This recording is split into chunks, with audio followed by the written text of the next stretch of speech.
StitchyTube, settle down and watch StitchyTube. Hello. Hi. March is over. That was crazy. That was crazy, you guys. That was crazy. It was fun. It was fun. But it was also crazy. It was also known as crazy. But here I am. And I'm making another video, and I appreciate those of you who were like, are you okay? Because we haven't heard from you in a while. I've been here. I've been okay, and I've been working my behind off. Things are great, though. It was a great month. It was a great month. And I thank all of you for your kind support during March, which was market month. And if you haven't yet, the last video that I made is a market like wrap-up video, and I did a bunch of interviews with people, and it's kind of fun to see like all the designers talk about their stuff. I wish I had been able to do more, but we can't all be Superman, right? Okay, so this is StitchyTube number 41. My name is Teresa Vanette, aka Kitten Stitcher, aka Shakespeare's Peddler, aka Lady, and I'm in Hattiesburg, Mississippi. So hello to you if this is your first time. I'm starting with the big news, which is I just released a new piece that's part of the ABC Schoolgirl Needlework Club through the Country Sampler in Spring Green, Wisconsin. And I will put a link below to the page where you can read more about it. She asked me a couple of months ago to participate as a designer, and I'm the first one to go. And so I had to try to get this ready in all of the market, hubbub. And so I stitched until, midnight, 1, 2 o'clock in the morning, many a night trying to get this piece done. And it's done, and it's beautiful, and I'm going to share it with you right now. So the deal with the club is that you join, and then it's a kit club. So you buy the kit, and it's 4 different designers. And the designers are me, Samplers Not Forgotten, Needlework Press, and Samplers Remembered. And so it's all like schoolgirl needlework pieces. I don't know if they'll all be reproductions. Mine is. And I think it turned out really nice. And I took it to lunch today. Jennifer and my friend Jennifer at Jen's Stitching Niche, went to lunch at Chicken Salad Chick. And I took the sampler to show her because I'm going to mail it on to the Country Sampler so they can hang it on their wall. And she was like, Teresa, this is really nice. That was very generous of you to share this design. I hope you like it. So the piece, I'll show you the original first. And I took it out of the frame. It used to hang, do you see that empty spot? I think in a video before I said like, oh, you might be able to see the piece I'm doing. It was there. And here it is. And it is Maria Finney was her name. She was 8 years old. 8, as in like the number after 7, as in should be watching Saturday morning cartoons, but she was making a wonderful sampler. She stitched this in 1832, which is really cool. It is in silks on linen. That's probably like a 32 count-ish. Jean at the Country Sampler likes to do 36 count, and then she substitutes other counts of fabric if you need to, if you can't see 36. I did it on 36 count straw by Weeks Dye Works, and I loved it. It's awesome. But there's the original sampler. Very, very pretty. She did a great job. It is on it's attached, but I think I can easily get it off. It's attached right now to cardboard. I'm going to go take it back to the frame shop and have them, mount this in a nicer, friendlier way, put it back in the frame that it came from, and then send this to Jean too so she can show her customers the original antique. So without further ado, here is it? Oh, it's right side up. Here's the sampler. Oh, it's so pretty. It's very pretty. I think it turned out great. I'm super happy with it. Frame, Neblets here in town. And one of the funny things is, like, see, the house has got window panes. There's like the little lattice work between the window panes. I got the entire sampler stretched and pointed into the frame, and then realized I forgot to stitch the little window paney things. So then I just agonized for like 5 minutes, and I was like, dope. And so then what I did is I unstretched the bottom half of the sampler and snuck my needle and thread in there and put those in, and then restretched it and put it back in the frame. So her name and the alphabet is at the top, and it's very, very light. It's very light because it's faded a lot. And when I reproduce samplers, I like them to look like the original, which I think this one looks quite a bit like the original. It is stitched in Classic Colorworks and Weeks Dye Works overdyed threads on straw linen. You can only get this kit right now from the Country Sampler in Spring Green, and it's possible that it may be released at a later date. But if you want to join the club, you still can. I posted this on Instagram yesterday, and she has already added another 50 charts.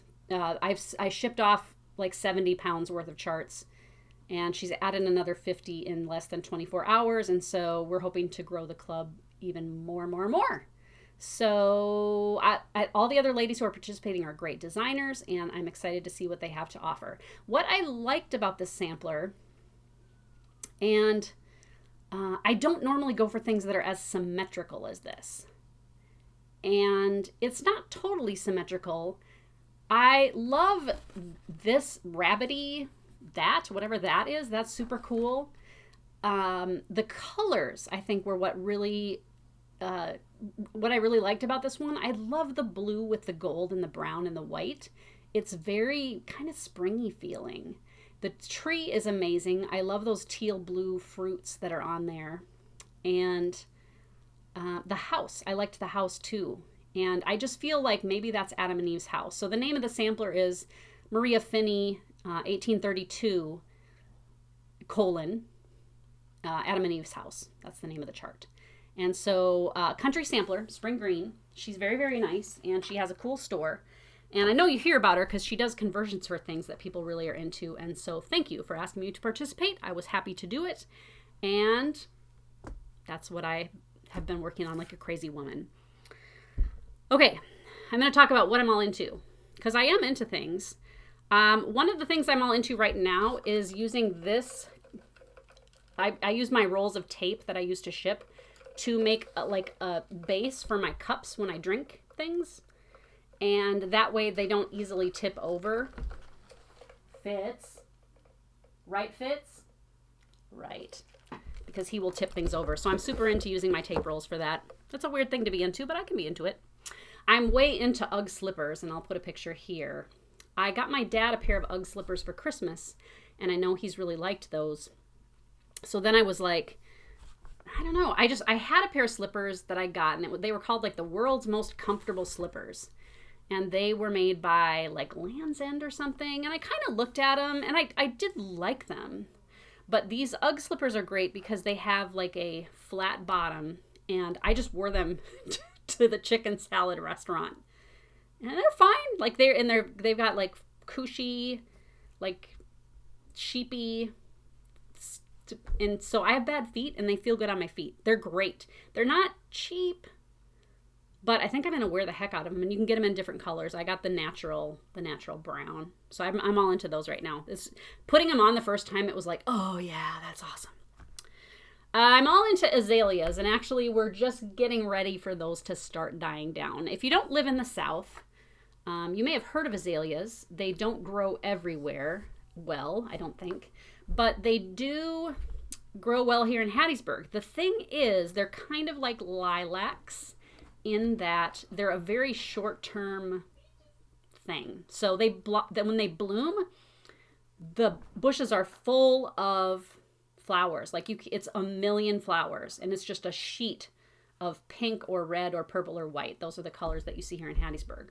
And then the funny thing is like if it rains or it gets really windy or really hot, they just all drop off. So you get like 10 days-ish, 2 weeks-ish with the pretty flowers.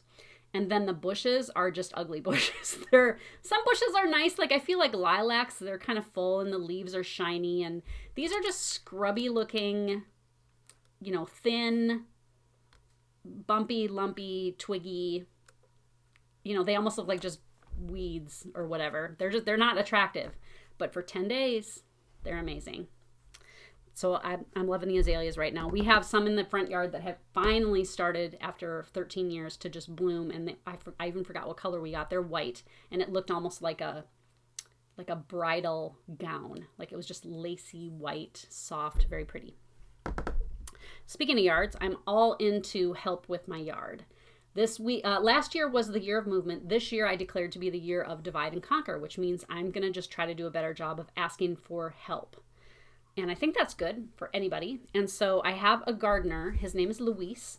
And he and his wife Betty came this last week to clean out the yard, which had a bunch of just stuff that grew up along the fence and just flower beds that were just, I don't garden. I'm indoorsy. I would rather sit and stitch. And now that I have fibromyalgia, to devote a day to that, it would put me down for a couple of days. So I had them come, and it was so nice. It was so nice. And we're calling it the bunker. I'm embarrassed to even show you a picture of how much they took out of our backyard. Our backyard is pretty big. Land here in Mississippi is cheap, so everybody has big yards. And it is probably like 6 or 7 feet tall by 40 feet wide. And I'm not exaggerating. That is probably what it is. I probably should take a picture of it, but just trust me on this. Thank goodness for Luis and Betty. They were amazing. And I've already told Jen about it, just in case she needs any help with hers too. I'm all into orange Coke.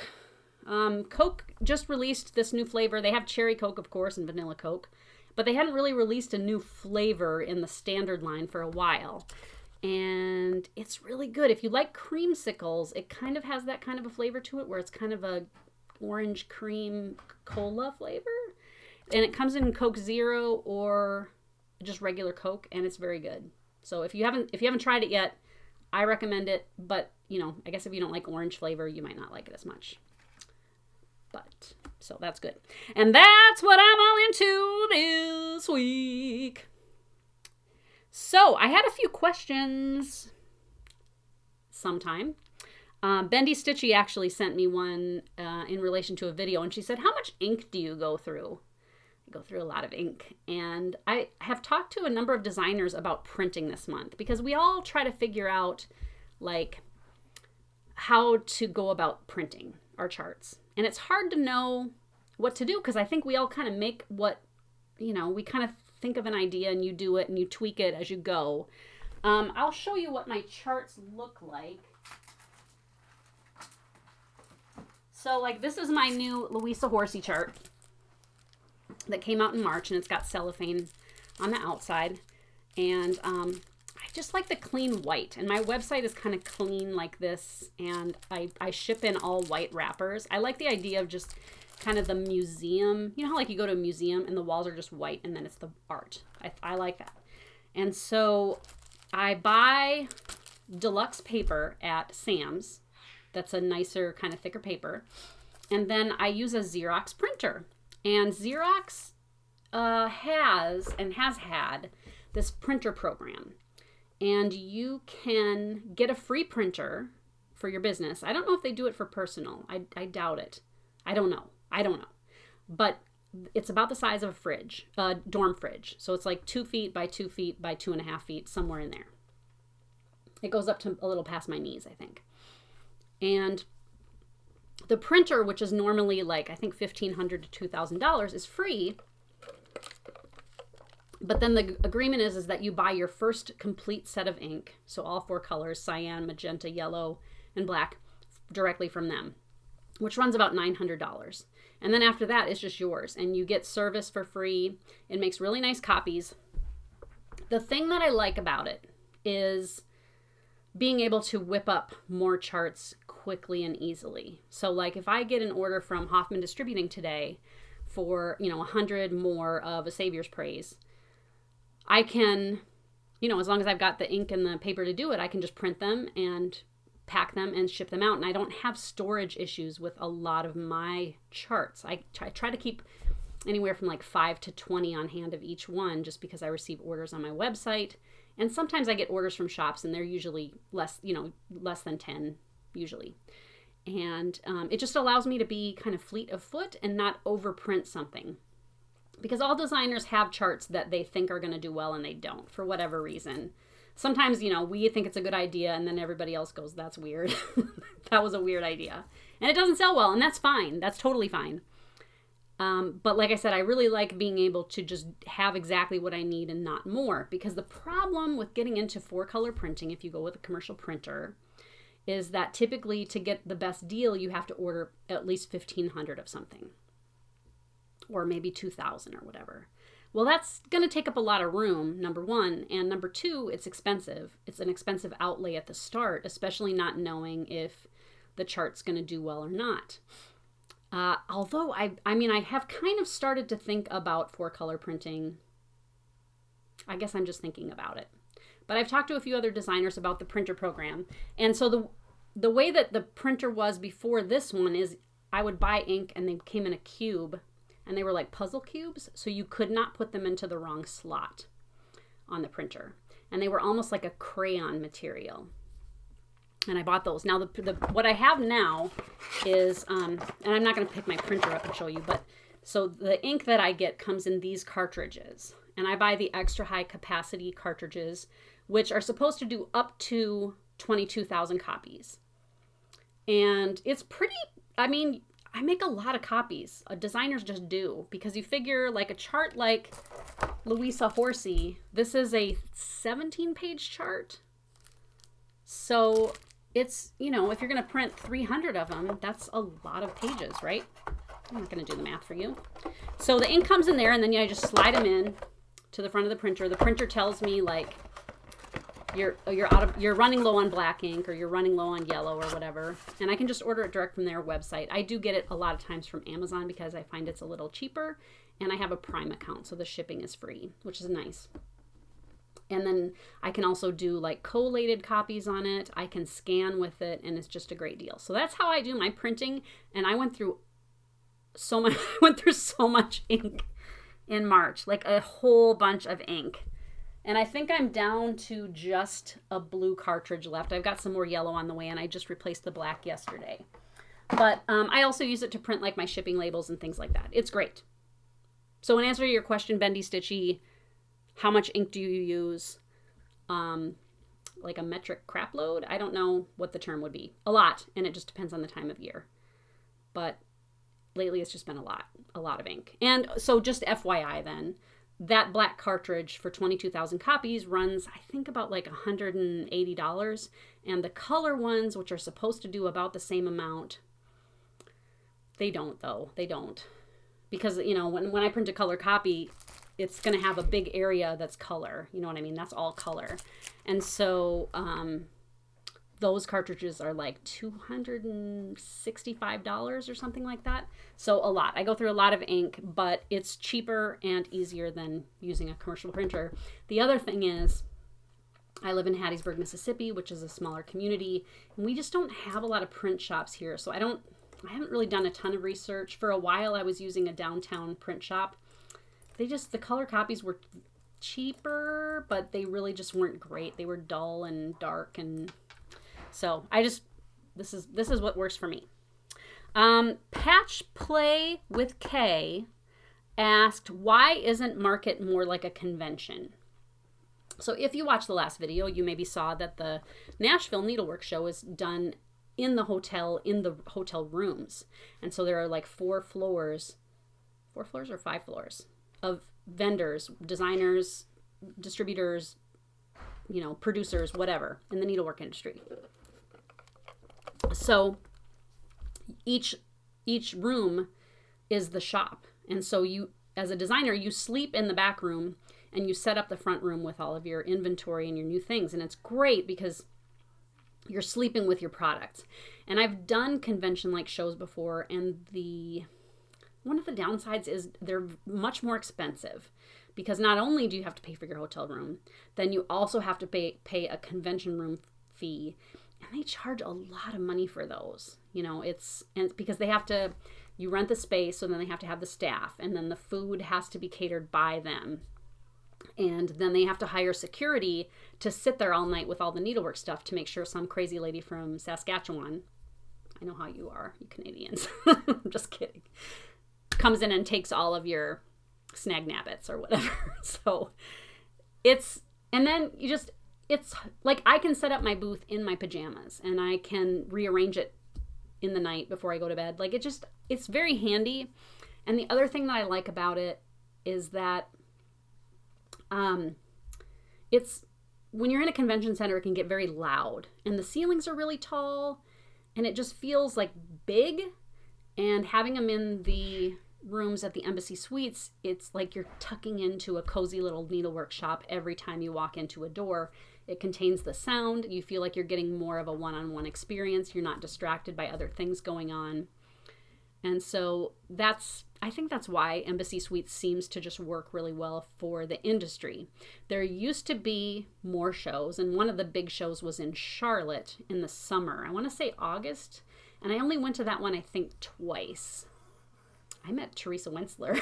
She's very nice. That was cool. I don't know what she's doing these days. But I don't know. The Embassy Suites just really, for what we do, it seems to work really well. And I think there are some needlepoint conventions and some quilting conventions that do the big convention center show. But the needlework industry doesn't really do that anymore. And I got done with market, and some of the shop owners were like, oh, I sure wish, we had another market coming up this summer. It's like, oh my Lord, I can't do it again. Okay, so those are my questions. I thought I would talk about now I just want y'all to understand that sampler that I showed you at the start, that was my whip and my FFO. That is all I've been working on. I will tell you, this is between you and me, that Friday I'm turning in my deadline project for Punch Needle and Primitive Stitcher magazine, and it'll be in the summer issue. Woo-hoo-hoo-hoo. And I carry that magazine on my website now. And I just got more of the spring issue, and it's really a great magazine, guys. And don't let the punch needle scare you away from getting that magazine, because half of it is cross stitch if you don't punch needle. And even if you don't punch needle, it's super fun to look at the pictures of the punch needle projects, and it makes you want to punch needle. It makes you want to. It makes me want to. I need to get my punch needle back out. So look for that. That's my other whip this week. But if you think I'm working on things for fun, I'm not. I'm only working on work. And I'm hoping now to do some more stitching just for fun. It's not that it's not fun as a designer to stitch your own things. There are a lot of us that do it. I know Beth at Heartstring Samplery stitches her own. I don't know. It's some of us do, some of us don't. I'm using model stitchers now because it's the year of divide and conquer. But I do like to stitch them, and I had such a tight deadline with this sampler that I just knew I needed to get it done, and I needed to see that it was getting done. Not that my model stitchers aren't great, because they are. This is how it worked this time. Okay, so I'm going to talk about the 10 best sellers from Nashville. And this is not a scientific study. I did not keep bar graphs, pie graphs, circle graphs, Steffi graph. I didn't do that either. This is just kind of like as I remember it, because much of it was a blur. I mean, the orders, you guys, were fast and furious, and I made some mistakes, but not as many as you'd think, because sometimes designers they have like multiple charts that have almost the same name, or a designer has the same name chart as somebody else. And when you're staring down the barrel of like 300 orders that came in since yesterday, it's easy to get confused. What I'm saying is I make mistakes. But there were patterns where it's like, oh, I kept, a chart that I like immediately ran out of, or I ran out of multiple times. And so these are in no particular order. I'm not playing favorites. There might be charts that this is just 10 really super popular charts. One of them was my Savior's Praise chart, which is here. And I hear that people are doing a stitch along, which I think is really great. A couple of gals have let me know that they are stitching it in silks, that they've done a conversion. And the piece is stitched in Anchor or DMC floss, and then there are 4 colors a week's dye works, but I have a DMC conversion for that too. People really liked it, and so I'm super thrilled with that, because you never know as a designer, like if he works really hard on something that's big and you pay a model stitcher to stitch something really big, thank you, Chris, you don't know how it's going to go. And it went really, really well, and I've sold a ton of them, and I actually am thinking I may do one that looks similar but is Christmassy. But I don't know. I'm thinking about it. So that went really well. Number 2 is Quilting Bee by Blue Flower. And this did great. And Janine is such a sweet lady, and her pieces did really well at market, and I'm so happy for her. I don't know how many times I had to reorder this bee, and her squirrels went really well too. It's a very, very cute piece, and it really seemed to strike a nerve with a lot of people, and I'm glad for that. I think that's awesome. Number 3 is the Gentle Art Summer Days Thread Pack. I think I'm on my 3rd order of these. I used to carry these thread packs in my shop, and the limited edition ones, and they sold really well for me. I think a lot of shops don't get them because they think, you know, like, oh, they're limited edition colors, so they're not really going to be used on anything. But you know how we stitchers are. We like to collect things, and they're pretty colors, and they're limited edition, right? So what did I see the other day that was limited edition? It was something crazy. It was something crazy like cereal or pizza or something. I was like, yeah, limited edition. What was it? Soap? I can't remember. It was something at the grocery store. I was like, this isn't that limited. And so the limited edition threads from Gentle Art, they've been doing that for 20 years, I think. Long time. More than 20 years maybe they've been doing these limited editions. And what happens is they have a dyer who dyes their threads, and sometimes they're kind of just experimenting and trying to get ideas for new colors. And so the dyer will mix up a batch, and they'll be like, oh, okay, this is good, but, you know, maybe let's try something with more green on it and see how it is. I don't know if they re-dye something that they don't think they can use. I think what they do is they bundle it and then make these thread kits, and they give them like a clever, you know, like group name, like the summer days, and you sell them just as kind of like, you may not be able to get these anymore. But if for some reason, like I know I think Ruby Slipper was one that was a limited edition thread at one point. Carriage Black, I think there are a whole bunch of threads that made it to their line because people got those packs and like really said, oh, this color is great. So if you get that pack and there's a color that you really like, let them know, because maybe if they get enough people that say they like it, they'll add it to their line. Number 4 is Stacy Nash's pomegranate roll. And I know I talked about that in the last video. And so I don't know if it's just because I highlighted it. I really liked it. I think it's very cute. Her charts always come with finishing instructions, which I think is really helpful. And I really would like to do this one. It's really, really cute. It's really cute. And so I went through a ton of the summer pomegranate. Okay, and then A Perfect World by Scarlet House. This one, okay, so at Market runs Saturday and Sunday, like 9 to 6 and then 9 to 4, something like that. But then there's a Friday early bird from 6 to 9 where if you're ready, or if you, whatever, you can open your shop and people can shop then. Well, Tanya at the Scarlet House opened on Friday, and the Perfect World piece sold out in 45 minutes. So I did not get any, but I placed an order at Market and got them quickly after, and I think I just placed my 3rd or 4th order in the last 4 weeks with her to get more of those because they just keep selling out. It's very, very pretty. I liked her Black Dog sampler. That was the one that I really liked, but I think this one's got really gorgeous colors. And again, I think it really struck a nerve with people that it just really was like the right, sometimes designers just like tick all the boxes, and it just is a great, great design. Blackbird Designs, Ooh La La, which is what I said. I got some at Market. I thought I kind of got a lot. I was like, oh, you know, this is a lot, but I'll eventually sell them. Oh, yeah, and then I ordered 3 times as much days after that, days after I got home. And am I on my 3rd order of that too? It's a book. It's $28, which I think is a deal. You get a bunch of projects.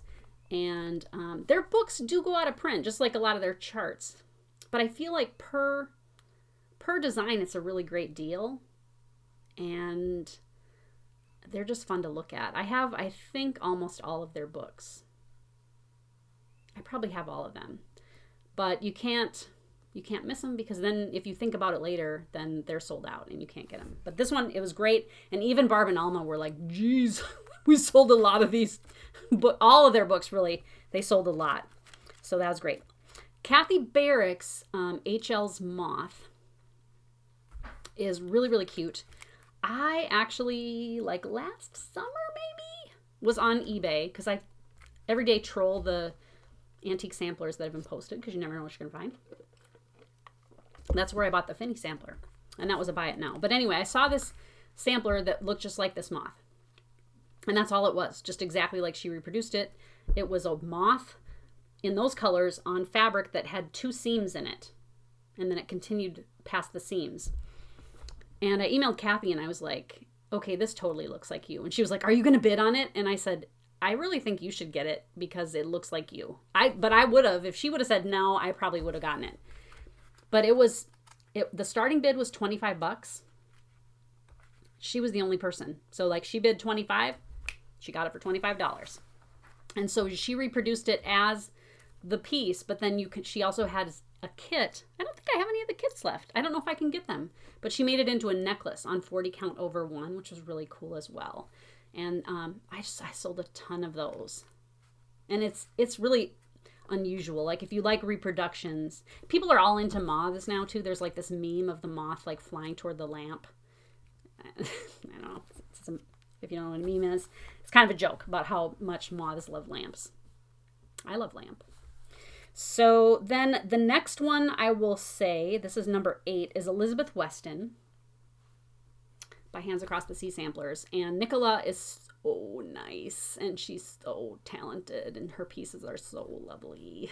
She does a great job. Her books are amazing. And the Weston chart, like I did pre-orders, and have I ordered them 2 more times? I don't know. I sold a lot of the Elizabeth Weston chart. All 4 of her new pieces were lovely, but I would say over and over again, if people were only going to get one, they got the Weston chart.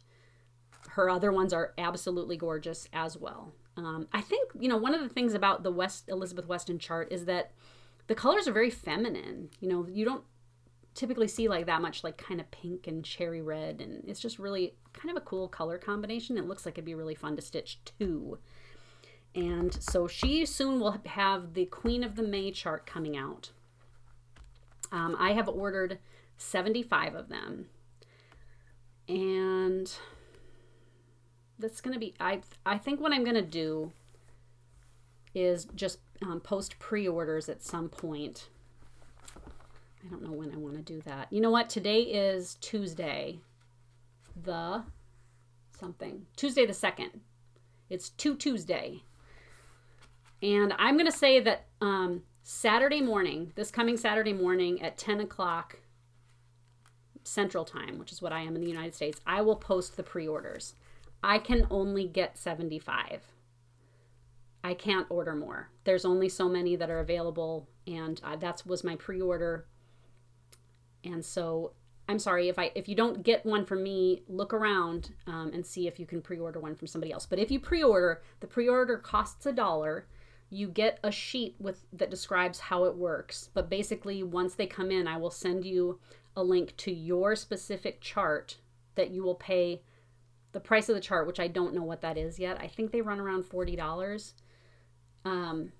That you, if it was 40, you would pay 39 for it because you've already reserved it with $1. And then you can add to that order if you want. So that's what I'm going to do. So I'm going to say this Saturday morning, which would be what? Today's 2, 3, 4, 5, 6. So Saturday, March 6th, my brother's birthday. No, wait, that's April. His birthday was March 6th. I don't even know what month it is anymore. April 6th, 10 a.m. Central Time, United States. Pre-order. We'll see what we can do. Now, I can also, if you do a pre-order, let you just, I can hold your order if you want to wait until that comes in. Okay. Number 9 on my list is Happy Hoopla by With Thy Needle and Thread.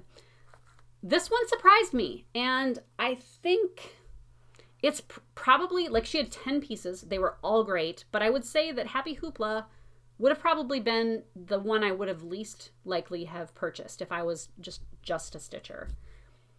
I really liked the Shakespeare one that she released, and then Spring Fling, and can't remember. There's another one that I like too.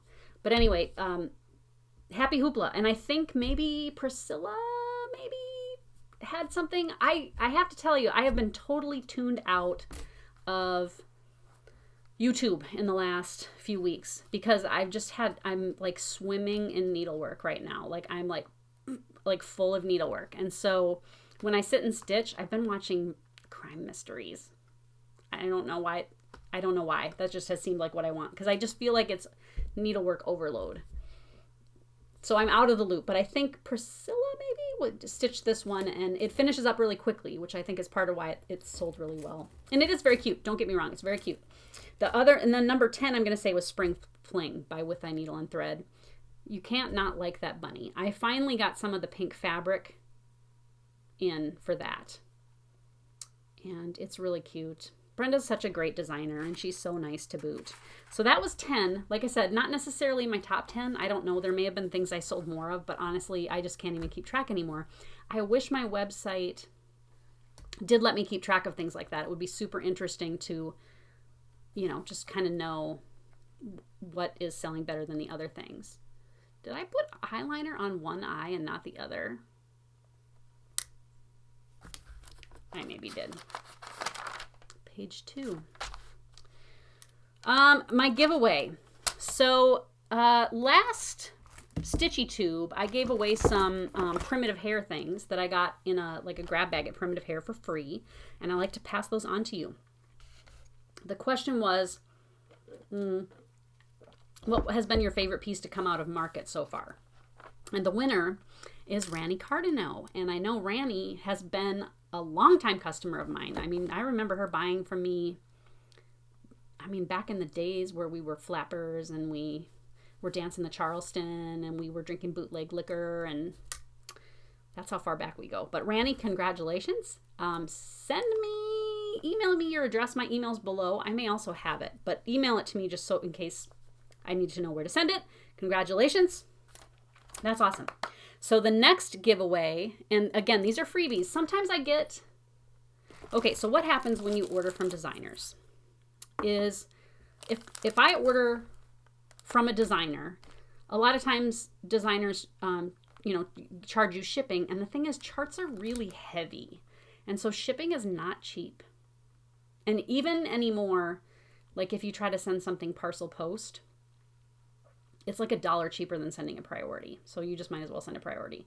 But it can be expensive to ship a package. But then what some designers do is they send you a couple of extra charts that you can sell. And then that helps compensate you for the expensive shipping. So it's a nice way of them like giving you something that they have already printed. And then it helps you compensate for that. Now I'm like to give them away unless I really want to keep them. But I do give them away. I have so much anyway. And so the giveaways this time are from the sampler company, Brenda Keys. And this is a one-color beautiful sampler called the Sisters Sampler. I'll hold it up so you can see. It's very pretty. It's very pretty. That central motif would make a really nice pincushion. So you get that. And then I started carrying this designer that I found on Etsy. Her things are called Primitive Things. And I think I got 5 or 6 of her designs, and they've been selling really well, and she's very nice.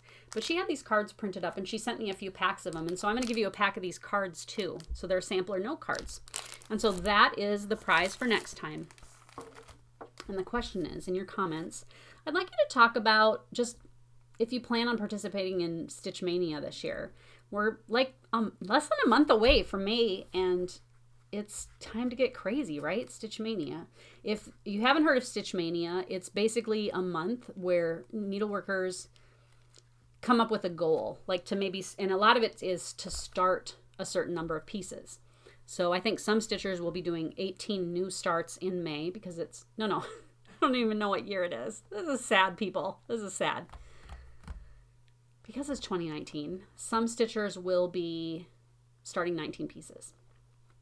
And then some people will start a new piece every day. And then some people do things like, I'm going to start a new piece every Saturday, or they come up with some, just something crazy to do with needlework that just really kick it into high gear and get some stuff done. And that's pretty cool. I did it last year where I started a new piece almost every day. I think I missed 2 days maybe where I just was like, I can't start one more thing. I don't super enjoy starting things. I mean, it's fun to look through your stash and decide what to start, but I feel like once you're staring at a blank piece of fabric. It's like, okay, here we go. This isn't going to be finished for a while. I really like getting into the home stretch, like the gallop towards the end line where you're just almost done. That's cool. So I haven't decided really if I'm going to do Stitch Mania this year or if I'm going to just come up with some, I don't know. I'm still trying to formulate what I'm going to do. So just talk about, I guess, whether or not you'll be doing Stitch Mania, and if you are, like, do you plan on like participating in what way? Just whatever you want to say about it. And if you want to just say, I don't do Stitch Mania, that's fine. You're still entered, and the next time I make a StitchyTube, you'll get one of those. So my plans now. I have had almost one full day off since Christmas. And a lot of you have been like, Teresa, are you okay? You're not working too hard? Yes, I am working too hard. I have been working too hard. I have worked harder in the last 90 days, I think, than I've ever worked. Ever. I mean, I can't tell you how many hours I'm working. A lot. Like, I would say 10 to 15 hours a day, every day of the week, maybe. And I take these pills for my fibromyalgia. And finally this weekend, my body went,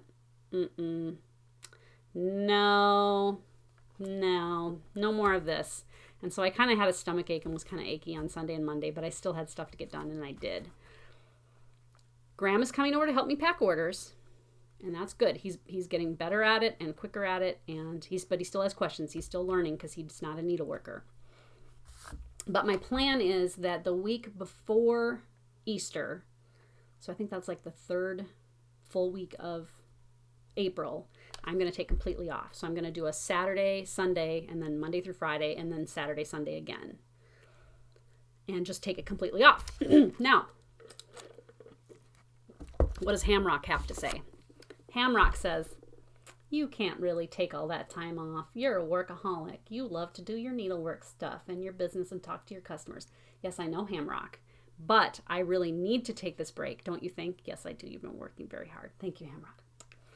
So I am going to take that time off, and I've decided to give myself an incentive because otherwise I know I'm going to check my email. And the thing is, like, it's a slippery slope. So you check your email, and then a customer says, hey, I have a question about this order I placed. So I'll just pop into my order thing and look her order up. And then as long as you're in there, you might as well print off the invoices for the orders that have come in. And then as long as you've done that, you might as well pack a few of these because they're not going to pack themselves. And it's just a slippery slope into working until 1 o'clock in the morning, watching murder shows. So my plan is that for every day that I don't do any work, and the exclusion is if Graham comes over to pack orders and he has questions on where to find things, I can tell him, and that doesn't count as work. And I'm not including housework because you have to wipe the counter, right? I'm going to turn the lights on. So every day that I don't do work, I'm going to let myself buy something from either my Amazon wish list or my Etsy favorites page. And not necessarily big things, just like, ooh, I get to pick out something fun. And just as an incentive for me not to start what I cannot stop. And that's my plan. And I think it's good. I'm reading a book now my son gave me, and then it's like an anxiety handbook that he got. And it's not new, but one of the things in it is about taking, like, how much time off you should take. Like, how much time you need to have to just exist.